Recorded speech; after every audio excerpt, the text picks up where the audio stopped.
அனைவருக்கும் அன்பான வணக்கம். இந்த வீடியோவில் இந்த 2024ஆம் ஆண்டின் தை மாத ராசி பலன்களை பார்க்கலாம். நிகழும் ஸ்ரீ மங்களகரமான சோபகிருது வருடம் தை மாதம் 15/1/2024 திங்கட்கிழமை வளர்பிறை சதுர்த்தி சித்த யோகம் சதயம் நட்சத்திரம் தை பொங்கல் கூடிய நல்ல நாளில் இந்த தை மாதம் பிறக்கின்றது. மாத தொடக்கத்தில் கிரகங்களின் சஞ்சாரத்தை பார்த்தால் மேஷத்தில் குரு, கன்னியில் கேது, விருச்சிகத்தில் சுக்கிரன், தனுசு ராசியில் செவ்வாய் புதன், மகர ராசியில் சூரியன், கும்பராசியில் சனி பகவானுடன் சந்திரன், மீன ராசியில் ராகு என இந்த தை மாதத்தில் கிரகங்கள் சஞ்சரிக்கின்றன. தமிழ் மாதங்களில் தை மாதம் 10வது மாதம். மகர ராசிக்குள் சூரியன் நுழைவதால் மகர மாதம் என்றும் அழைக்கப்படுகின்றது. இந்த தை மாதத்தில் சனியின் வீடான மகர ராசியில் செவ்வாய் உச்சம் பெற்று அமரப்போவதால் ருசக யோகம் உருவாகப் போகின்றது.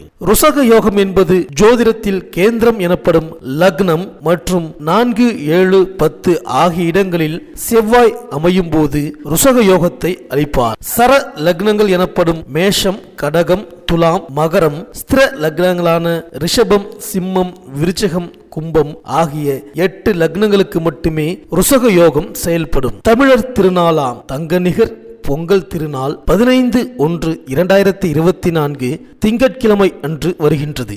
அன்றைய தினம் காலை 9:30 மணி முதல் 10:30 மணிக்குள் பொங்கல் பானை வைப்பது நல்லது.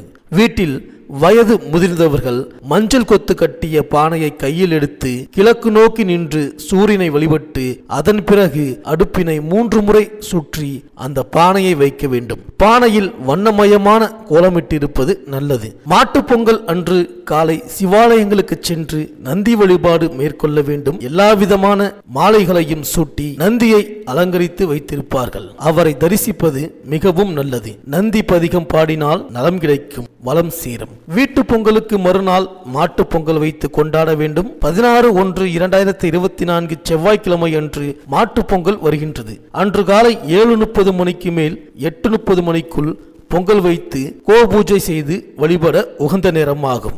மேலும் தை அமாவாசை 9/2/2024 வெள்ளிக்கிழமை அன்று வருகின்றது. தை மாதம் வரக்கூடிய அமாவாசை திதியில் நமது முன்னோர்களை நினைத்து வழிபட்டால் எந்த நாளும் இன்பமாக வாழலாம். தை பிறந்தால் வழி பிறக்கும் என்று சொல்வது வழக்கம். வீட்டில் தடைப்பட்ட மங்கள காரியங்கள் தடையின்றி நடைபெறக்கூடிய வாய்ப்பு உருவாகும். மேலும் தை மாதம் வரும் வெள்ளிக்கிழமை அன்று விரதம் இருந்து சிவாலய வழிபாட்டை மேற்கொண்டால் துயரங்கள் துள்ளி ஓடும். அம்பிகை ஆலயங்களில் சந்தனகாப்பு சாற்றி வழிபட்டால் சிந்தனைகள் அனைத்தும் வெற்றி பெறும். இறைவனை அலங்கரித்து பார்த்தால் இனிய வாழ்க்கை மலரும். உடலை குளிர்ச்சியாக்கும் சந்தனத்தை அம்பிகைக்கு சாற்றுவதன் மூலம் உள்ளம் குளிர்ச்சியாகி நமக்கு வேண்டும் வரும் தருவாள் அம்பிகை. தை செவ்வாய் அன்று பெண்கள் விரதமிருந்து கொழுக்கட்டை பிடித்து சாப்பிடுவது வழக்கம். இதனால் குடும்ப முன்னேற்றமும் ஒற்றுமையும் கணவருக்கு ஆயுள் நீடிப்பும் ஏற்படுவதாக நம்புவார்கள். தை வெள்ளிதோறும் பெண்கள் விரதமிருந்து அம்பிகையை வழிபடுவதும் நன்மையை தரும். இதனால் பொருளாதார நிலை உயரும், பொன்பொருள் சேர்க்கை ஏற்படும். அன்றைய தினம் இனிப்பு பொருளை மட்டும் உட்கொண்டால் வாழ்க்கை இனிப்பாக இருக்கும். வெள்ளிக்கிழமை விரதத்திற்கு பலன் தரும் மாதம் இது. மேலும் இந்த தை மாதம் கிரகங்களின் பெயர்ச்சியை பார்த்தால் 19/1/2024 அன்று சுக்கிரன் தனுசு ராசிக்கு பெயர்ச்சியாகின்றார். 27/1/2024 அன்று புதன் தனுசு ராசியிலிருந்து மகர ராசிக்கு பெயர்ச்சியாகின்றார். 4/2/2024 அன்று செவ்வாய் தனுசு ராசியிலிருந்து தனது உச்ச வீடான மகர ராசிக்கு பெயர்ச்சியாகின்றார். இந்த கிரகங்களின் சஞ்சாரம் மற்றும் மாற்றத்தினால் உங்கள் ராசிக்கு என்னென்ன பலன்கள் கிடைக்கப் போகின்றது, நீங்கள் செய்ய வேண்டிய பரிகாரங்கள் என்ன என்று இந்த வீடியோவில் பார்க்கலாம். அனைவருக்கும் இனிய பொங்கல். குரு பகவானை ராசிநாதனாக கொண்ட மீன ராசி அன்பர்களே, இந்த தை மாத கிரக நிலைகளை ஆராய்ந்து பார்க்கும் பொழுது மாத தொடக்கத்தில் உங்கள் ராசிநாதன் குரு பகவான் தனஸ்தானத்தில் சஞ்சரிக்கின்றார். எனவே பொருளாதார நிலை திருப்திகரமாக இருக்கும், ஆரோக்கியம் சீராகும். விரயஸ்தானத்தில் சனி இருப்பதால் விரயங்கள் வரத்தான் செய்யும் என்றாலும் அதை சமாளிக்கும் ஆற்றலும் உங்களுக்கு உண்டு. மொத்தத்தில் வரவும் செலவும் சமமாகும். மேலும் மாத தொடக்கத்தில் குரு பகவான் உங்கள் ராசிக்கு 2ஆம் இடத்தில் இருக்கின்றார். எனவே தனஸ்தானம் வலுவடைகின்றது. அவரது பார்வை 6, 8, 10 ஆகிய இடங்களில் பதிகின்றது. எனவே தற்கால பணியில் உள்ளவர்கள் நிரந்தர பணியாளராக மாறும் வாய்ப்பு உண்டு. நீண்ட நாட்களாக வாட்டி வதைத்த நோயின் கொடுமை தீரும்.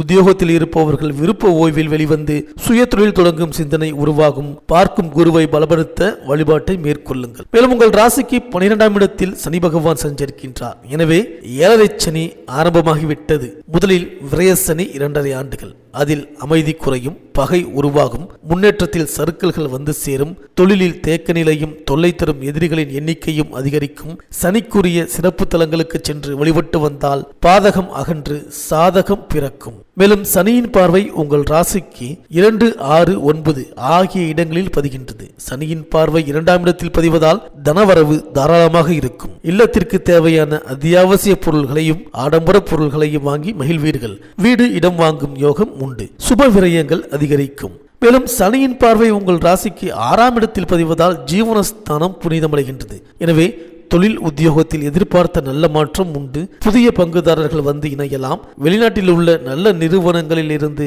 உத்தியோகத்திற்கான அழைப்புகள் வரலாம். பணிபுரியும் இடத்தில் பல நாட்களாக இருந்த பிரச்சனைகள் நல்ல முடிவிற்கு வரும். மேலும் சனியின் பார்வை 9ஆம் இடத்தில் பதிவதால் கைவிட்டு போன பொருள்கள் மீண்டும் வரலாம். கடன் சுமை குறைய புதிய வழி பிறக்கும். பூர்வீக சொத்துக்களை விற்றுவிட்டு புதிய இடம் வாங்கும் யோகம் உண்டு. பெற்றோர் வழியில் ஏற்பட்ட பிணக்குகள் அகலும். பிள்ளைகள் வேலை நிமித்தமாக வெளிநாடு செல்லும் முயற்சியில் இருந்த தடை அகலும்.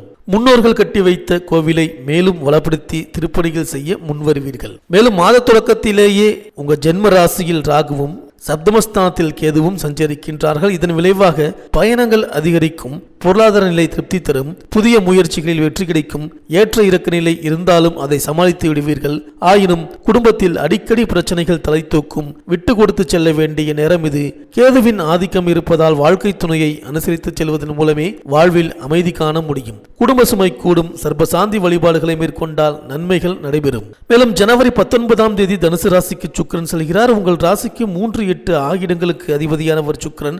அவர் 10ஆம் இடத்திற்கு வரும் இந்த நேரம் மிகுந்த கவனத்தோடு செயல்பட வேண்டும். தொழிலில் பங்குதாரர்கள் சொல்வது ஒன்றும் செய்வது ஒன்றுமாக இருக்கும். விலை உயர்ந்த பொருட்களை கையாளும் பொழுது கவனம் தேவை. பணிபுரியும் இடத்தில் அதிகாரிகளின் கெடுபிடி அதிகரிக்கும். உங்களிடம் கொடுக்கப்பட்ட பொறுப்புகளை மற்றவர்களிடம் ஒப்படைக்க வேண்டாம். மேலும் ஜனவரி 27ஆம் தேதி மகர ராசிக்கு புதன் செல்கின்றார். உங்கள் ராசிக்கு 4, 7 ஆகிய இடங்களுக்கு அதிபதியானவர் புதன். அவர் லாபஸ்தானத்திற்கு வரும் இந்த நேரம் நல்ல நேரம்தான். இடம் பூமியால் லாபம் கிடைக்கும். வியாபாரம் வெற்றி நடைபோடும். என்றைக்கோ குறைந்த விலைக்கு வாங்கி போட்ட இடம் இப்பொழுது அதிக விலைக்கு விற்று உங்கள் பண தேவைகளை முழுமையாக பூர்த்தி செய்ய போகின்றது.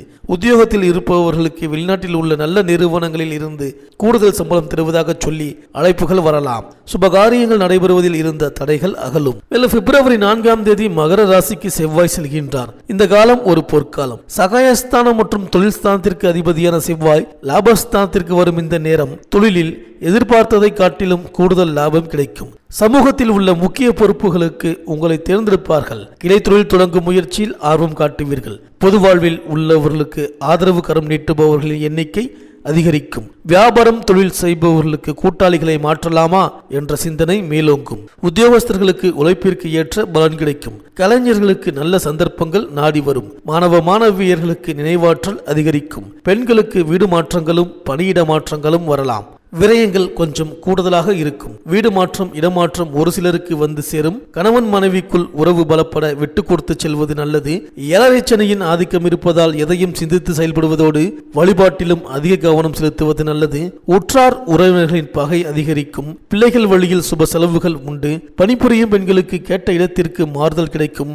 அரசு வேலைக்காக முயற்சித்தவர்களுக்கு அது கைகூடுவதற்கான அறிகுறி தென்படும். இந்த மீனராசி அன்பர்கள் இந்த தை மாதம் பிரதி வெள்ளிக்கிழமை மாலை வேளையில் ஸ்ரீ நடராஜர் வழிபாடு செய்து வாருங்கள். சித்தர் பீடங்களுக்கு அபிஷேக பொருள் தந்து பிரார்த்தனை செய்து வாருங்கள். இந்த மீனராசி அன்பர்களுக்கு இந்த தை மாதம் அனைத்தும் நன்மையே நடக்கும்.